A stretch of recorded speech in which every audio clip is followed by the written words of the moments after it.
5000 km. Czy to dużo, czy to mało? Na pewno wystarczająco, aby poznać chociaż trochę samochód. Może się z nim polubić, może go znienawidzić. Przez ostatnie 10 dni zrobiliśmy dokładnie tyle kilometrów i poznaliśmy ten samochód. W tym filmie nie skupimy się na gołych parametrach technicznych, choć oczywiście trochę też o tym aucie opowiemy, ale przedstawimy przede wszystkim nasze opinie, co nam się w tym samochodzie spodobało, co trochę mniej. Także zapraszamy. Zawsze mieć chciałem masywnego suwa, jak terenówka, co w piachu zasuwa. Chrom na lusterkach i fotel ze skóry, na innych patrzeć z fury swej z góry. Jaki Bigster jest, każdy widzi. Jest wyższy, jest dłuższy niż Dacia Duster, ale dalej to ta sama płyta podłogowa. Samochód jest klasyfikowany klasę wyżej, czyli jako SUV już nie klasy B, ale klasy C. Mamy duży, masywny zderzak z potężnym grillem. Nie ma, tak jak w Dusterze, imitacji osłony silnika. Mamy za to równie umięśniony, równie masywny spód zderzaka, który mówi nam, że jest to samochód jednak bardziej na asfalt niż samochód w teren. Jednak dalej jest to samochód, w którym płynie krew Daci. Mamy napęd 4x4, mamy wysoki prześwit, mamy dostęp do bardzo dużej ilości dodatków wszelkiego rodzaju outdoorowych, typu hybrydowe relingi, kosze dachowe, pakiety slip, a nawet całe namioty. Więc jak najbardziej samochód, mimo swojego charakteru, dalej nadaje się do podróży, dalej nadaje się jako samochód do przygody, dalej nadaje się jako samochód do lekkiego offroadowania. Jeśli chodzi o wnętrze, jest to dalej Dacia, a skoro jest Dacia, musi być dużo plastiku. Na szczęście ten plastik jest tutaj taki dość estetycznie wykonany i wszelkiego rodzaju dodatki. Tutaj akurat w wersji Extreme nadają trochę charakteru temu wnętrzu, no ale niestety plastik tutaj jest wszechogarniający, wszechobecny. Możemy sobie mówić, że ma to pewne plusy, typu, że łatwo to jest utrzymać w czystości, ciężko zarysować, ciężko zniszczyć. W praktyce jednak dalej jest to plastik fantastic. Największym mankamentem dla mnie jest brak materiału na tym małym fragmencie boczka. Mamy po prostu suchy, surowy plastik. Kawałeczek materiału jest tutaj, ale co z tego, jak nie jesteśmy w stanie tego wykorzystać. Kierowca i pasażer mają dokładnie tyle samo miejsca, co w Dacia Duster. Pod tym względem się akurat nic nie zmieniło, więc tej przestrzeni jest po prostu wystarczająco. Wysokie osoby i tak będą narzekać na małą ilość miejsca z tyłu, zwłaszcza w sytuacji, kiedy przednie fotele będą maksymalnie wysunięte, to może się zrobić faktycznie trochę ciasno, mimo tego, że dalej jest tego miejsca tutaj więcej niż w Dusterze. Pod względem ergonomii jest naprawdę spoko. Bardzo szybko przyzwyczajamy się do układu przycisków i bardzo szybko jesteśmy w stanie ustawiać czy tam nawiewy, temperaturę, podgrzewanie, klimatyzację. Wszystko jest takie w miarę intuicyjne i bardzo łatwo się przyzwyczaić do obsługi. Jeśli chodzi ogólnie o tunel środkowy i kokpit, mamy małą półeczkę na akcesoria. Sam tunel jest inny niż w wersji Journey. Nie mamy chłodzonego schowka, mamy za to dwie wnęki na napoje. Po środku znajduje się pokrętełko trybów 4x4. Nie ma tak naprawdę więcej jakichś funkcjonalnych półeczek. Mamy też schowek, który tak z zewnątrz wydaje się większy niż jest w rzeczywistości, bo schowek, o ile on jest taki, powiedzmy, że dość głęboki, to tak naprawdę do niego dokumenty A4 się niestety nie mieszczą. Wyświetlacz jest bardzo czytelny, jest jasny nawet w mocnym słońcu, więc ogólnie wszystko in plus, naprawdę bardzo przemyślane i naprawdę bardzo funkcjonalne, podobnie zresztą jak w Dusterze 3, ale jest jedna rzecz na bardzo, bardzo duży plus w stosunku do Dustera. Zmieniły się prawie całkowicie zegary w Bigsterze i powiem Wam, to jest największa zmiana i kurczę, tak cieszy oko. Przede wszystkim są wykończone w czarnym, błyszczącym szkle. Być może to jest plastik. W każdym razie zostały wykończone ładnie w piano black. Zegary, wyświetlacz zajmuje prawie całą wnękę, przez co wydaje się większy, wydaje się czytelniejszy. W Dusterze ten ekranik był taki mały, był otoczony plastikiem i jeszcze te takie śmieszne zielone kreseczki. Kurczę, powiem Wam, że wyglądało to po prostu tandetnie. Bo poza tym, że zegary są mocno poprawione i wyglądają po prostu dużo lepiej niż w Dusterze, i tak mają pewne wady. Projektanci Daci nie wykorzystali potencjału tych zegarów. Mamy wyświetlacz tak naprawdę LCD, więc można było stworzyć jakieś widżety imitujące klasyczne zegary wskazówkowe. No ale no niestety producenci czy tam projektanci Daci stwierdzili, że jest to niepotrzebne. No, przez to mamy wyświetlacz, który tak naprawdę podobnie jak w Dusterze możemy ustawić 3 różne sposoby wyświetlania. Na każdym z nich jest prędkość, na jednym będziemy mieli nawigację, na innym będziemy mieli obrotomierz. Oczywiście tych dwóch rzeczy razem nie możemy mieć, nie wiadomo czemu. Zresztą podobnie było w Dusterze. No ale uważam, że to jest taki punkt, gdzie jeszcze jest takie coś, co można w Bigsterze poprawić.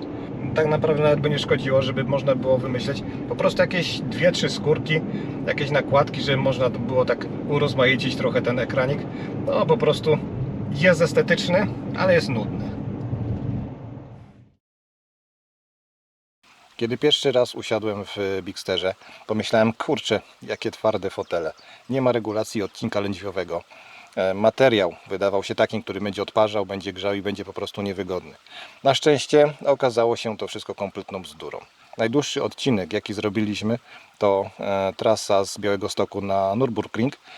Zrobiliśmy 1400 km w 13 godzin. Udało mi się wysiąść z tego samochodu bez żadnych bolących części ciała, więc świadczy to o tym, że da się tym samochodem jeździć naprawdę dosyć długie dystanse i podróżować nim w miarę szybko i bardzo wygodnie. To, co nie zostało poprawione w stosunku do Dustera i czego mi tutaj dalej bardzo brakuje, no to nie ma, kurczę, dalej wygodnej pozycji dla lewej ręki. O ile prawą możemy spokojnie oprzeć o podłokietnik w tunelu, o tyle dla lewej ręki podpórka przy sterowaniu szyb jest zdecydowanie za nisko, a z kolei sama szyba jest, no tak jak w Bigsterze, tak jak w Dusterze, bardzo wysoko, przez co pozycja lewego łokcia jest no, niewygodna, niezależnie jak próbujemy się usadowić, no jest to po prostu niewygodne. Samochód, który dostaliśmy na testy, to wersja Xtreme, praktycznie w takim topowym wyposażeniu.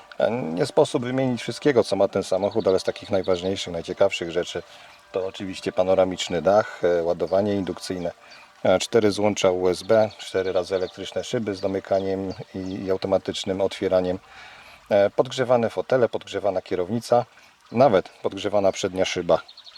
Mamy tempomat, mamy sterowanie radiem przy kierownicy, mamy oczywiście mnóstwo systemów bezpieczeństwa, dwustrefową klimatyzację, fotele ze zmywalną tapicerką, a nawet dodatkowe oświetlenie w klapkach przeciwsłonecznych.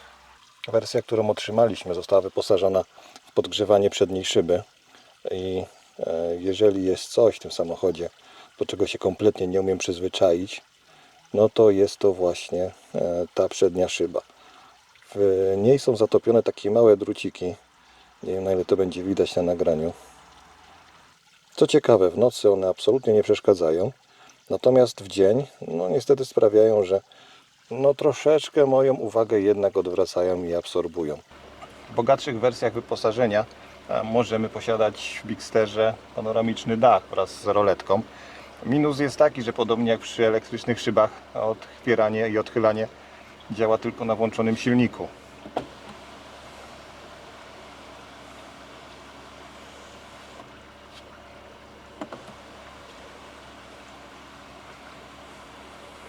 Drugi, taki dosyć istotny minus i chyba największy w tym wszystkim jest taki, że kiedy ustawimy relingi w pozycji poprzecznej, dachu się po prostu nie da otworzyć.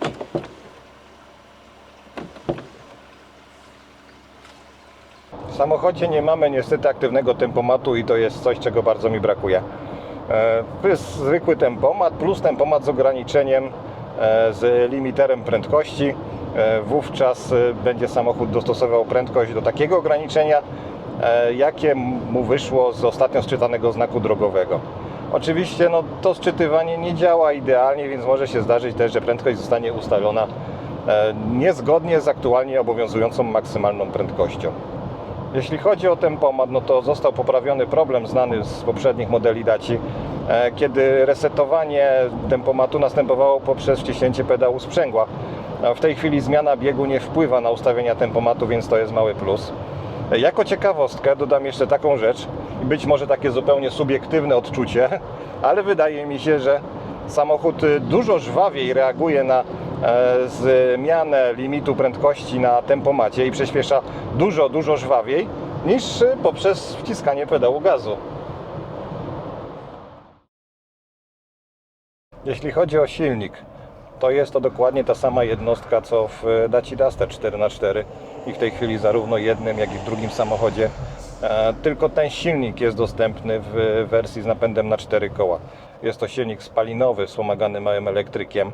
Nie jest to jakiś specjalny demon mocy. Do takiej spokojnej, dynamicznej jazdy wystarczy.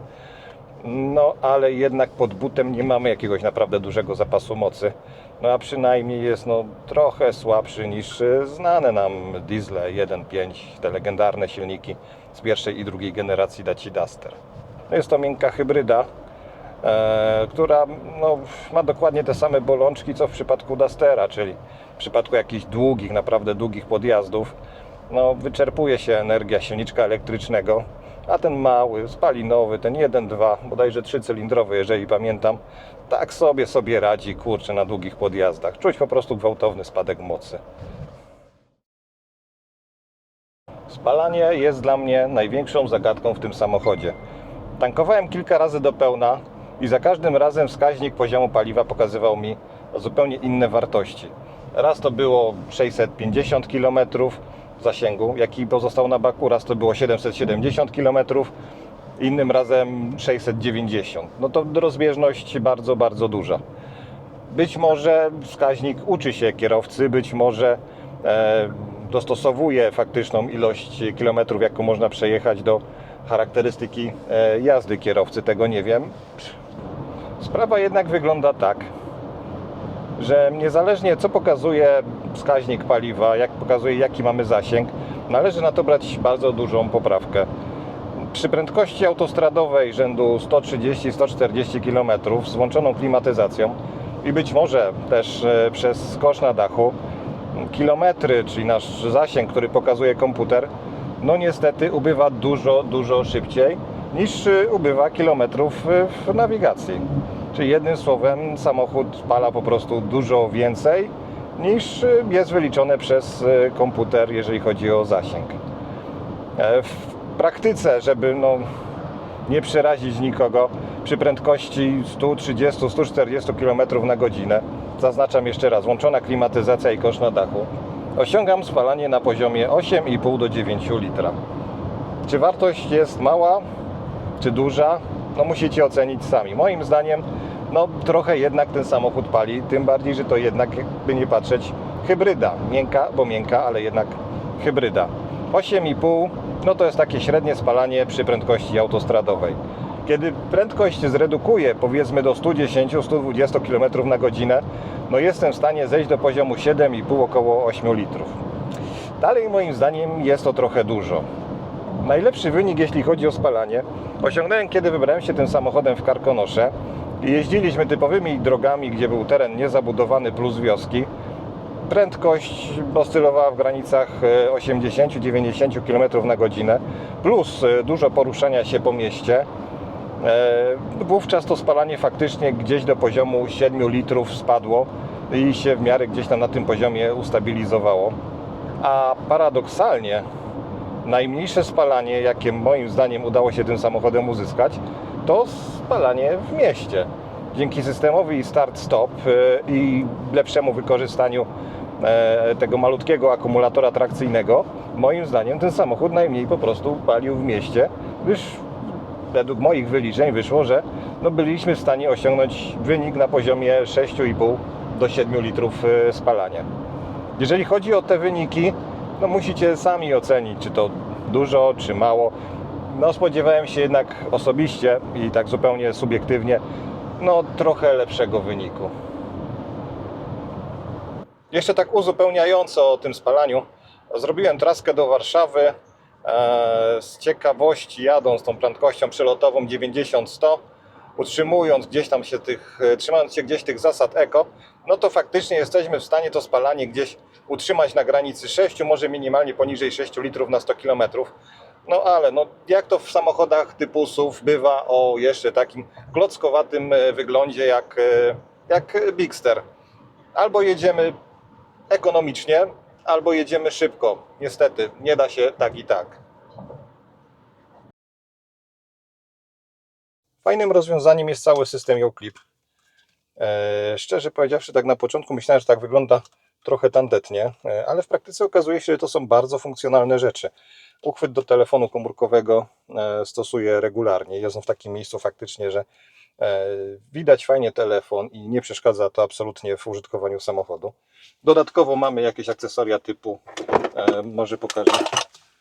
Co istotne, ten schowek na akcesoria, do niego również możemy kolejne akcesoria Yo-Clip mocować, co jest bardzo moim zdaniem ciekawym i funkcjonalnym rozwiązaniem, które możemy sobie przymocować w dowolnym miejscu, gdzie jest uchwyt. Yo-Clip, mamy takie haczyki na przykład na torbę z zakupami. No i bardzo fajna rzecz w bagażniku, lampka ściągana, która okazuje się piekielnie uniwersalnym rozwiązaniem. To jest taka drobna rzecz, a naprawdę cieszy. Na koniec małe postscriptum. Jadę oddać ten samochód. Przede mną ostatnia trasa 300 km do Warszawy. Podczas takiej drogi pojawia się najwięcej przemyśleń, więc jest to chyba taki właściwy czas na małe podsumowanie. Przede wszystkim polubiłem się z tym samochodem. Fajnie się nim jeździ, fajnie się z nim spędza czas, jest naprawdę przestronny, jest naprawdę wygodny, jest naprawdę świetnie wyposażony. Także nie da się tego samochodu nie lubić. Czy bym go kupił? Nie chcę odpowiadać na to pytanie, bo jest to samochód skierowany jednak do trochę innej osoby niż typowy dusterowiec. Jak już w życiu osiągnę ten etap, ostatni etap offroadowca i sprawię sobie przyczepę kempingową, to chciałbym, żeby tą przyczepę ciągnął właśnie taki samochód.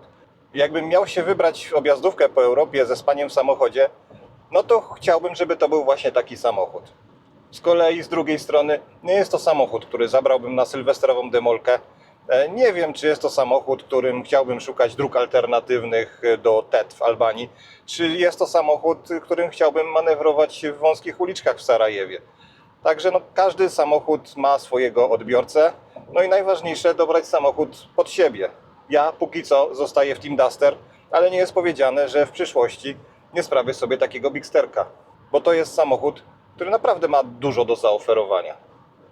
Na końcu chciałbym podziękować Renault Polska, chciałbym podziękować magazynowi offroad.pl, bo dzięki tym dwóm jednostkom udało się dostać samochód na tak długo i przeżyć naprawdę fajną przygodę. I co mogę powiedzieć? Dziękuję. A Wam, drodzy widzowie, jeżeli ten film się spodobał, to standardowo łapka w górę, zostawcie suba.